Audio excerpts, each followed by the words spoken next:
Selamat pagi anak-anak. Pagi, Bu. Gimana kabarnya kalian hari ini? Alhamdulillah. Baik. Semua. Masuk semua, Bu.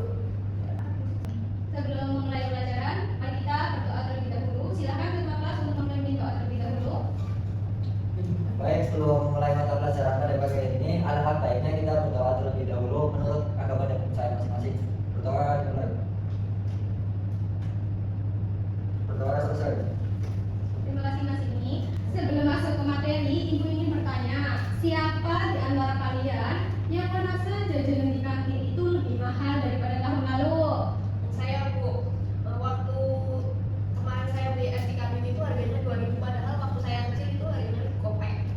Nah, itu contoh nyata dari yang namanya inflasi. Hari ini kita akan belajar mengenai penyebab inflasi, dampaknya, dan upaya yang bisa dilakukan. Ada yang tahu apa itu inflasi? Saya, Ibu. Ya, Jadi, inflasi itu kondisi ketika harga barang naik terus-menerus. bagus sekali adik. Inflasi adalah kenaikan harga barang dan jasa secara umum dan terus-menerus dalam jangka waktu tertentu. Artinya bukan hanya satu atau dua barang saja, tetapi terjadi pada hampir semua barang. Berarti kalau harga cabai naik karena cuaca buruk itu belum tentu inflasi, ya, Bu? Betul. Kalau kenaikannya terjadi sementara pada satu barang itu belum bisa disebut inflasi. Tetapi kalau banyak barang itu baru disebut inflasi. Contohnya kemarin tahun lalu harga minyak goreng 12.000, sekarang hampir 14.000. Selain minyak goreng juga beras. Beras kemarin tahun lalu itu 1 kilo 13.000, sekarang 14.000. Nah, kenaikan ini terjadi pada banyak barang sehingga dinamakan inflasi. Akibatnya daya beli masyarakat menurun, di mana dengan uang yang sama kita hanya bisa membeli lebih sedikit barang.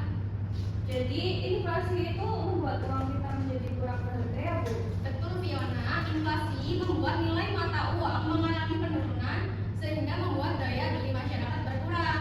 Selanjutnya kita akan membahas mengenai 4 penyebab inflasi. Penyebab yang pertama dari inflasi itu adalah tarikan permintaan. Maksudnya ketika permintaan masyarakat naik, sementara tempat kemampuan produksi menurun, itu juga akan menimbulkan harga yang naik. Misalkan saat menjelang lebaran, harga-harga sembako itu naik, sedangkan pasokan untuk sembako itu terbatas, maka harganya juga naik. Yang kedua, inflasi karena dorongan biaya. Maksudnya ketika harga produksi, biaya produksi naik seperti bahan bakar atau upah buruh mengalami kenaikan, maka harga barang di pasar juga ikut naik. Penyebab yang ketiga karena ekspektasi masyarakat.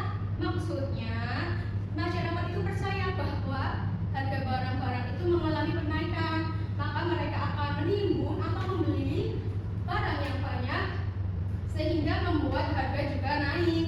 Kemudian yang keempat maksud adalah inflasi impor.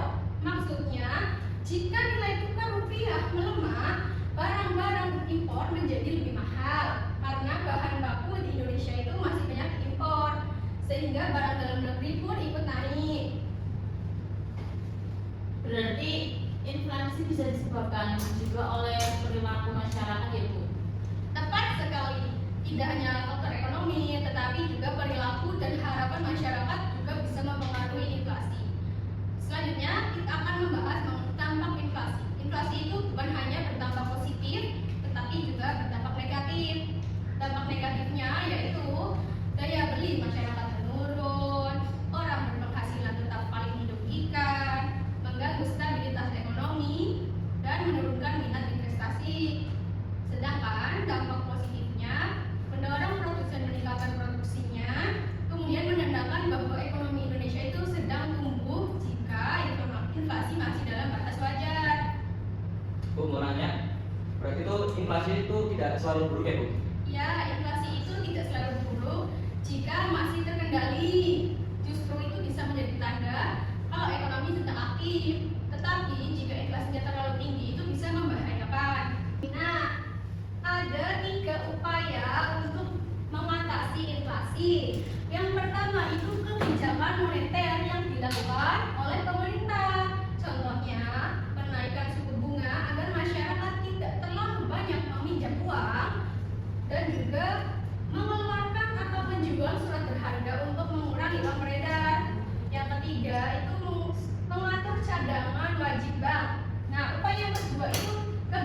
fiskal itu yang dilakukan oleh Bank Indonesia atau Bank Sentral. Yang pertama, dengan mengurangi pengeluaran negara jika terlalu besar, memberi subsidi agar bahan pokok tidak naik, kemudian mengatur pajak dan impor agar pasokan stabil. Kemudian yang ketiga adalah kebijakan non moneter. Maksudnya, langkah yang dapat dilakukan itu meningkatkan produksi dalam negeri, menjaga kelancaran distribusi barang, dan mengedukasi masyarakat agar tidak panik secara berlebihan. Ibu, Ya. berarti pemerintah dan Bank Indonesia harus bekerja sama untuk mengatasi inflasi ya Bu.